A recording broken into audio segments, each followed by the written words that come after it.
Tetanus, यूनानी में जिसे कजाज कहते हैं,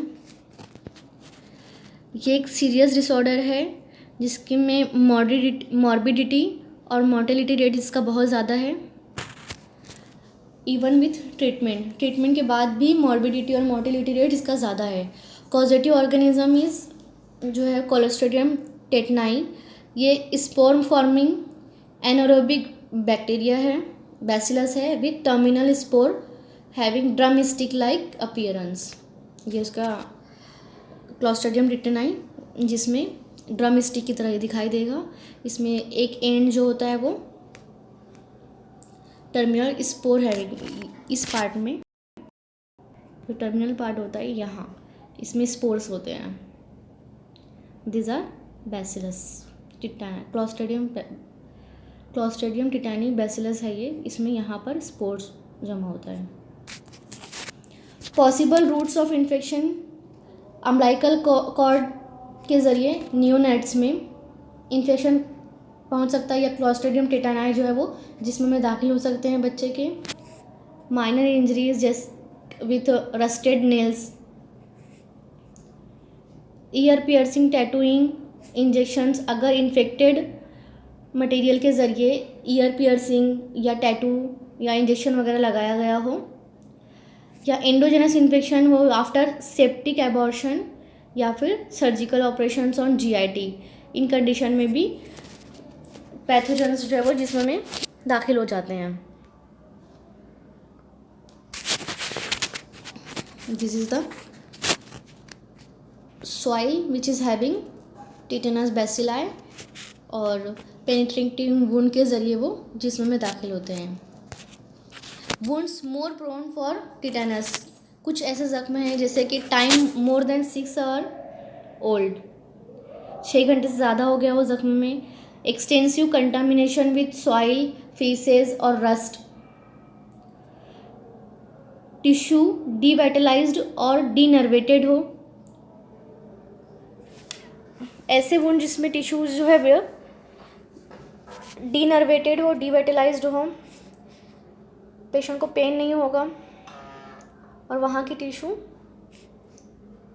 मोर प्रोन रहेगी इन्फेक्शन के लिए। एनिमल और human bites not less than 1 centimeter in size, मतलब अगर वुंड की साइज मोर देन 1 सेंटीमीटर है then it will be more prone for tetanus.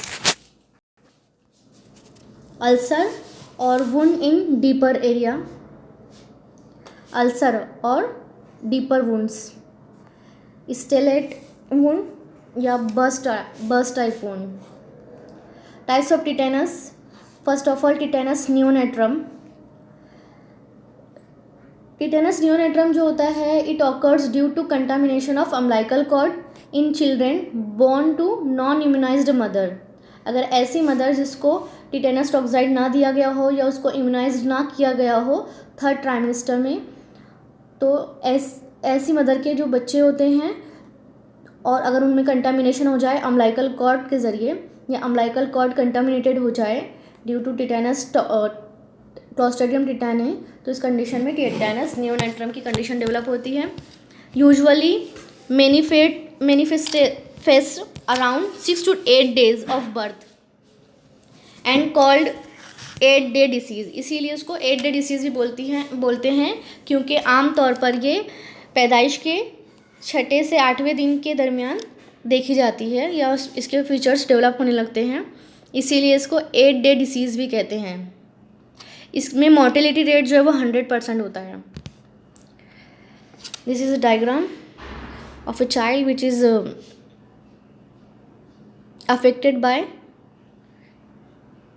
Tetanus neonatorum, और ये जो कंडीशन है ये ओपिस्टोटेनस कंडीशन है, ये स्पाज्म की कंडीशन है।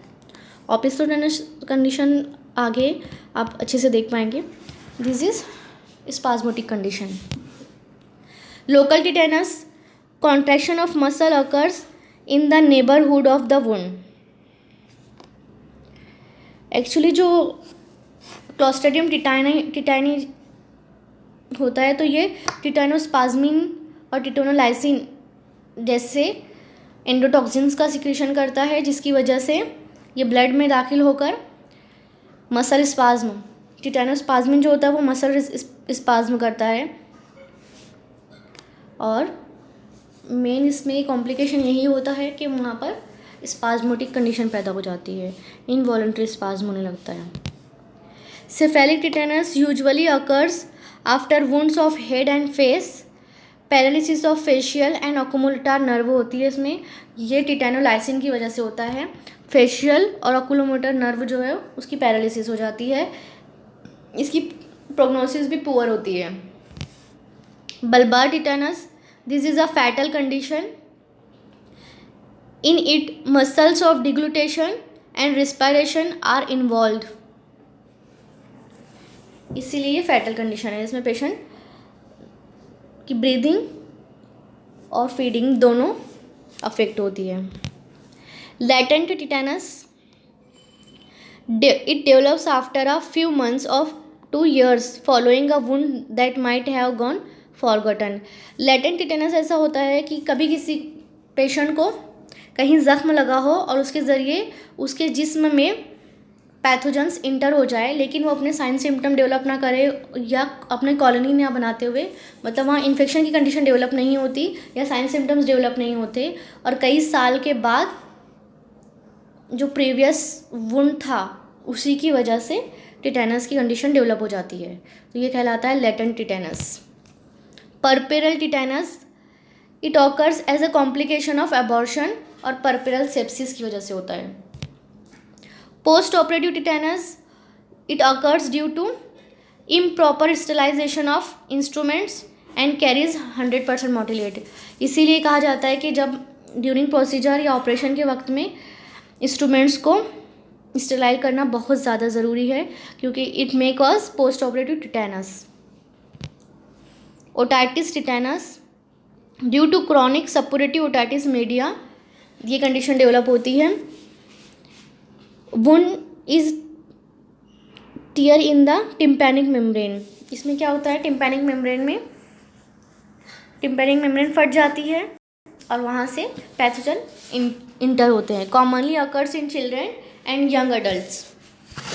Pathogenesis of tetanus, after getting entry into the wound, organisms multiply and produce powerful exotoxins that causes the disease.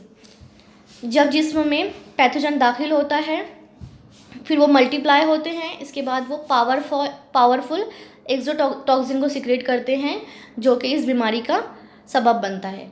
इसमें है टिटेनोलाइसिन, जिसे हीमोलाइसिन भी कहते हैं, और दूसरा जो एक्सोटॉक्सिन है वो है टिटेनोस्पाज्मिन। टिटेनोस्पाज्मिन जो होता है a neurotoxin that has affinity towards nervous tissue, ये एक न्यूरोटॉक्सिन है। न्यूरोटॉक्सिन्स वो होते हैं जो नर्व टिश्यूज़ पे अफेक्ट करते हैं या उनके अंदर ऐसी अट्रैक्शन होता है towards the nerves tissue. It reaches the CNS central nervous system along the axons of motor nerve trunk and acts on the following ways. ये सीएनएस तक पहुँचते हैं मोटार नर्व के एक्सॉन के जरिए। Inhibits the release of cholinesterase which leads accumulation of acetyl choline at motor end plate. ये क्या करते हैं, ये कोलिनेस्ट्रेज के सिक्रीशन को रोक देते हैं, जिसकी वजह से एसिटिल कोलिन का अकोमुलेशन या एसिटिल कोलिन जमा होने लगता है मोटार एंड प्लेट पर। ठीक है, ये कोलिनेस्ट्रेज के सिक्रीशन को रिलीज़ को रोक देते हैं, सिक्रीशन को रोक देते हैं, जिसकी वजह से एसिटिल कोलिन जो है वो मोटार एंड प्लेट पर जमा होने लगता है, जिसकी नतीजे में टॉनिक रिजिडिटी आ जाती है लिम्ब, ट्रंक, एब्डोमिनल और नेक मसल्स में, क्योंकि एसिटिल कोलिन को मोटार एंड प्लेट से कुछ वक्त के बाद हट जाना चाहिए। अगर वो वहाँ कंटिन्यूअस रहेगा तो इस कंडीशन में जो मसल की टोन होगी उसमें रिजिडिटी आ जाती है और कंटिन्यूअस कॉन्ट्रैक्शन की कंडीशन हो जाती है। टिटेनोस्पाज्मिन acts at spinal level and causes reflex contraction of muscles. Toxin fixed with nervous tissue can't be neutralised. अगर एक बार ये टॉक्सिन नर्वस टिश्यू के साथ फिक्स्ड हो जाता है तो फिर हम उसको न्यूट्रलाइज नहीं कर सकते हैं। While it is possible to neutralise the circulating one, लेकिन अगर ये एक्सोटॉक्सिन्स सर्कुलेशन में है तो हम इसे न्यूट्रलाइज कर सकते हैं, लेकिन जब एक बार ये नर्वस टिश्यू के साथ फिक्स्ड हो जाता है तो तब इसे हम न्यूट्रलाइज नहीं कर सकते। Incubation period very from few days to few months और ईयर। पीरियड ऑफ ऑनसेट क्या होता है? Interval between first symptom that is dysphagia, मतलब difficulty in swallowing, stiffness of jaw to a reflex spasm। अगर less than 48 hours है incubation period तो इसमें prognosis जो है वो पुअर होगी। Poor prognosis will be there if incubation period is less than 48 hours. If incubation period is more than 48 hours then prognosis will be better. अगर जिस्म में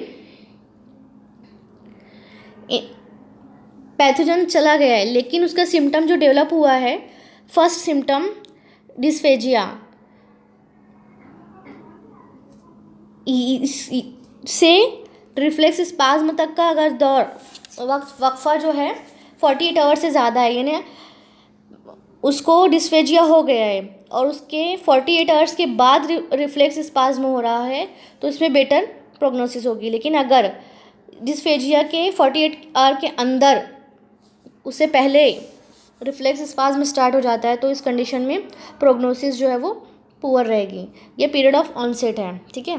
पीरियड ऑफ इंक्यूबेशन तो डिफरेंट होता है, और पीरियड ऑफ इंक्यूबेशन क्या होगा कि जिसमें में पैथोजन जाएगा और फर्स्ट सिम्टम डेवलप होगा, तो ये है इंक्यूबेशन पीरियड। तो ये हर पेशेंट में मुख्तलिफ होता है, कुछ दिन से लेके कुछ महीनों कुछ साल तक हो सकता है। लेकिन पीरियड ऑफ ऑनसेट जो होता है, पहला सिम्टम से लेकर रिफ्लेक्स ऑफ स्पाज्म तक का जो ड्यूरेशन है ये कहलाता है पीरियड ऑफ ऑनसेट। अगर पीरियड ऑफ ऑनसेट कम होगा 48 आवर से तो पुअर प्रोग्नोसिस, अगर 48 आवर से ज़्यादा होगा तो बेटर प्रोग्नोसिस। अब क्लिनिकल फीचर्स देखते हैं। Increased basal sympathetic tone manifestation as tachycardia होगा, dysfunction of bladder and bowel, labile hypertension होगा, fever, pallor, sweating and cyanosis of the digit. ये एक कंडीशन पैदा होती है जिसमें जॉ मसल्स जो हैं इसका स्पाज्म होता है, जिससे पेशेंट की कंडीशन हंसते हुए घोड़े की तरह दिखाई देती है, इसीलिए इसे कहते हैं राइसस सॉर्डोनिकस। और ये कंडीशन इसमें होल बॉडी में टोनिक कन्वर्जन आने लगता है या स्पाज्म हो जाता है, जिसकी वजह से ये कमान की तरह दिखाई देता है, जो कि कहलाता है opisthotonus condition. Due to parasympathetic dysfunction, bradycardia, low central venous pressure और कार्डियक अरेस्ट। इसमें कॉम्प्लिकेशन में निमोनिया या यूरिनरी ट्रैक्ट इन्फेक्शन वगैरह हो सकता है। Causes of death in tetanus, aspiration of pharyngeal content into the lungs which results into the aspiration pneumonia. क्योंकि patient की मसल टोन में प्रॉब्लम हो जाती है, स्पेशली रेस्पिरेटरी और लैरिंजियल मसल, तो पेशेंट फेरेंजियल कंटेंट को एस्पिरेट कर जाता है, जिसकी वजह से एस्पिरेशन निमोनिया हो सकता है। लैरिंजियल स्पाज्म और रेस्पिरेटरी अरेस्ट की वजह से पेशेंट कार्डियक अरेस्ट में मुब्तला हो जाता है, उस जो कि मौत का सबब बन सकती है। इसी तरह से ऑटोनोमिक डिस्टर्बेंसेस, जिसके नतीजे में कार्डियक अरिथमियाज होते हैं और पेशेंट में die due to cardiac arrhythmias. अब मैनेजमेंट देखेंगे। इसका मैनेजमेंट दो तरीके से बताया जाता है। First of all for prophylaxis and established tetanus. अगर इस्टेब्लिश्ड टिटैनस है तो इसमें हम जनरल मैनेजमेंट क्या करेंगे और स्पेसिफिक मैनेजमेंट क्या करेंगे, हम ये देखते हैं। पहले प्रोफाइलैक्सिस अगर टिटैनस नियोनेट्रम है, इस कंडीशन में या टिटैनस नियोनेट्रम की कंडीशन को से बचने के लिए, ये इस बच्चे में ना हो, इसलिए जो प्रेग्नेंट वुमन है या मदर है उसको इम्यूनाइज़ करते हैं 3rd ट्राइमेस्टर में। इसके लिए 2 डोजेस देते हैं टिटैनस टॉक्साइड के 0.5 ml इंट्रामस्कुलरली, ताकि बच्चे में टिटैनस नियोनेट्रम ना हो। अगर इन्फांट या चिल्ड्रेन है तो इसमें 3 डोजेस दिए जाते हैं वैक्सीनेशन किया जाता है डिप्थेरिया, पर्टूसिस और टिटेनस के लिए, जिसको ट्रिपल एंटीजन भी बोलते हैं। ये छठे, 10वें और 14वें हफ्ते में दिया जाता है। इसके बाद एक बूस्टर डोज देते हैं 18th मंथ पे, 1.5 साल में, और फिर उसके बाद दूसरा बूस्टर डोज दिया जाता है 5 साल की उम्र में, जो स्कूल गोइंग एज होती है। इसके बाद टू अचीव एक्टिव इम्यूनिटी हर 5 साल पे 1 ml टिटेनस टॉक्साइड लगाते हैं।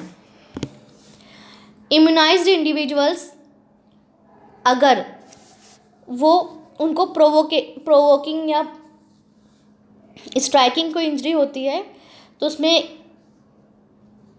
अगर वो पेशेंट में पिछले 5 सालों में कोई बूस्टर डोज ना लगाया हो तो उसे हम एक बूस्टर डोज दे देंगे। Prevention of tetanus with tetanus antitoxins in following situation, अगर पेशेंट को पेनिट्रेटिंग वुंड है या फेस और हेड पे कोई वुंड है या फिर ऐसे वुंड जो कि कंट्यूज्ड है या फिर उनके अंदर डीवेटिलाइज्ड टिश्यू है या वार वुंड्स और रोड ट्रैफिक एक्सीडेंट, इन कंडीशन में ह्यूमन एंटी टिटेनस ग्लोब्यूलिन दिया जाता है 250 international unit intramuscularly. General management, इसमें पेशेंट को एडमिट करेंगे और आइसोलेट करेंगे। वुंड केयर, इंजेक्शन टीटी या tetanus toxoid, anti tetanus serum, human anti tetanus globulin, crystalline penicillin और मेट्रोनिडाजोल। इसे हम 1 by 1 डिस्कस करते हैं। और स्पेसिफिक मैनेजमेंट में आता है माइल्ड केसेस, सीरियसली इल और डेंजरसली इल केसेस। तो first of all admission and isolation of the patient को इन अ क्वाइट रूम, जहाँ पे आवाज़ ना हो, किसी भी किस्म का स्टिमुलेशन ना हो, ऐसे रूम में रखेंगे ताकि minor stimuli will not precipitate spasm, ठीक है, वरना थोड़े बहुत स्टिमुलाई की वजह से भी पेशेंट को स्पाज्मेटिक कंडीशन पैदा हो जाती है या उसमें वो सीवियर हो जाएगी। पेशेंट को आइसोलेट करने का है in a corner hospital not away from skilled person. Patient को ऐसी जगह रखना है जहाँ पे आवाज़ ना हो, कोई मोटर स्टिमुलाई मौजूद ना हो, ठीक है, लेकिन वहाँ पर उसके करीब में स्किल्ड पर्सन होना चाहिए, क्योंकि अगर पेशेंट को हम बिल्कुल कॉर्नर पे हॉस्पिटल में ऐसे किनारे रख देंगे जहाँ कोई जा नहीं रहा है, क्योंकि ये इन्फेक्शियस कंडीशन नहीं है। हमारा मकसद आइसोलेशन का जो है वो पेशेंट को स्टिमुलाई से बचाना है, ना कि स्प्रेड ऑफ डिसीज़, क्योंकि ये एक इन्फेक्शियस डिसीज़ नहीं है। तो इसीलिए स्किल्ड पर्सन का पेशेंट के करीब होना ज़रूरी है, क्योंकि बहुत सी मरतबा ऐसा होता है कि जो पेशेंट की डेथ होती है ड्यू टू कन्वर्जन और लैरिंजियल स्पाज बिफोर दे इंट्यूबेटेड और रिससिटेटेड, उनको रिससिटेट और इंट्यूबेट नहीं किया जा पाता, क्योंकि कन्वर्जन और लैरिंजियल स्पाज में कंडीशन में पेशेंट को फ़ौरन इंट्यूबेट और रिससिटेट करना बहुत ज़रूरी है। तो ज़्यादातर डेथ होती है वो इसी वजह से होती है, क्योंकि पेशेंट को डिले हो जाता है इंट्यूबेट और रिससिटेट करने में। Critically ill patient should be admitted in ICU under supervision of anaesthesiologist. Wound care includes, इसमें आता है ड्रेनेज ऑफ पस, अगर कोई पस कलेक्शन हो, एक्सीजन ऑफ नेक्रोटिक डीवेटिलाइज्ड टिश्यू का हम एक्साइज करके निकाल देंगे, और इसी तरह अगर कोई फॉरेन बॉडी है तो उसका रिमूवल करेंगे, और उसके बाद प्रॉपर स्टेराइल ड्रेसिंग कर देंगे, वुंड को ओपन नहीं छोड़ना है। Injection TT that is tetanus toxoid, इसको 0.5 ml देते हैं इंट्रामस्कुलरली, इसका एम्प्यूल आता है 0.5 ml का। ATS anti tetanus serum, first inject a small test dose subcutaneously, जो टेस्ट डोज होता है उसको बनाते हैं, स्मॉल डोज सीरम का लेते हैं और उसमें 10 टाइम्स सलाइन मिलाते हैं, इसके ज़रिए एक डाइल्यूट सॉल्यूशन बनाया जाता है। उस डाइल्यूट सॉल्यूशन का स्मॉल अमाउंट जो है या स्मॉल क्वांटिटी में इस डाइल्यूटेड सॉल्यूशन को सबक्यूटेनियसली इंजेक्ट करते हैं। अगर पेशेंट को इससे कोई रिएक्शन नहीं हो रहा है तब 50,000 इंटरनेशनल यूनिट इंट्रामस्कुलरली और 50,000 यूनिट्स इंट्रावेस्कुलरली दिया जाता है।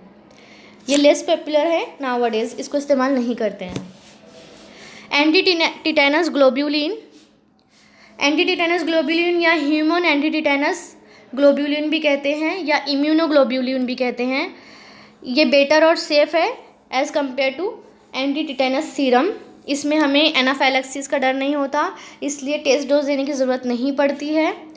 इसका डोज जो होता है वो 3000 से 4000 यूनिट्स इंट्रावेस्कुलरली दिया जाता है। अब इंजेक्शन दिए जाते हैं क्रिस्टलाइन पेनिसिलिन के, ये ड्रग ऑफ चॉइस है। Injection of 10 lakh units every 6 hourly देंगे 7 से 10 दिनों के लिए। लेकिन इससे बेहतर है, more effective than penicillin is metronidazole. इसको 500 मिलीग्राम इंट्रावेनसली 8 आवर्ली देते हैं for 10 days. After recovery patient must be fully immunize and with the help of tetanus toxoid. Mild cases, अब ये है specific management. In case of, इनको divide किया गया है माइल्ड केसेस, सीवियरली इल और डेंजरसली इल केसेस। अब first category हम देखेंगे माइल्ड केसेस। इसमें सिर्फ टोनिक रिजिडिटी होती है, लेकिन स्पाज्म और डिस्पेजिया की कंडीशन नहीं होती। हेवी सिडेट करते हैं पेशेंट को with a combination of drugs, ताकि कन्वल्जन और स्पाज्म पेशेंट में ना हो, to avoid convulsion and spasm. 3 drugs are repeated these, जो हम आगे ड्रग को डिस्कस करेंगे। इन लोगों को इस तरह से रिपीट किया जाता है कि हर 2 घंटे में पेशेंट को कोई सीडेटिव मिलता रहे और हर 2 से 3 दिन में जो ड्रग का डोज होता है इसको एडजस्ट किया जाता है, मैक्सिमम इफेक्ट ऑफ सिडेशन और रिलैक्सेशन उसको मिले इसलिए। अब पहली मेडिसिन है सेंट्री, जो कि सेंट्री एक्ट करती है और मिनिमाइज करती है टिटेनस स्पाज्मिन के इफ़ेक्ट को। तो इसकी कुछ एग्जांपल्स है बेंजोडाइजेपिन्स और मॉर्फिन वगैरह। अब एक किस्म की ड्रग आती है अल्फा रिसेप्टर ब्लॉकर। तो ये क्या करती हैं, they can decrease the sympathetic activity. इसकी एग्जांपल है क्लोप्रोमाजिन, फेनोक्सीबेंजामीन और phentolamine. By the side of patient हमें और चीज़ें रेडी करके रखनी है। Injection diazepam 10 milligram. इसके अलावा अगर हमें पेशेंट स्पाज्म की कंडीशन में जाता है, कन्वल्जन की कंडीशन में जाता है, तो हमें हो सकता है ट्रैक्योस्टोमी करनी पड़े, इसलिए ये जो है ये ट्रैक्योस्टोमी सेट है। और रिससिटेशन सेट जिसमें लैरिंजियोस्कोप, ये लैरिंजियोस्कोप है दिस वन, और ईटी ट्यूब, इन सबको रेडी करके पेशेंट के पास रखना है। अब आते हैं सीरियसली इल केसेस। इनमें डिस्फेजिया और स्पाज्म दोनों होता है। माइल्ड केसेस में डिस्फेजिया नहीं होता और स्पाज्म की कंडीशन नहीं होती है, लेकिन सीरियसली इल केसेस में डिस्फेजिया और स्पाज्म प्रेजेंट होता है। इसमें हमें पेशेंट को नैसोगैस्ट्रिक ट्यूब इंसर्ट करना है ताकि हम पेशेंट को फीडिंग और ड्रग एडमिनिस्ट्रेशन कर सके उस ट्यूब के ज़रिए। This is a nasogastric tube which is inserted through nose up to the stomach. This is feeding syringe. Tracheostomy करनी पड़ सकती है अगर ब्रीदिंग डिफ़िकल्टीज़ हो तो।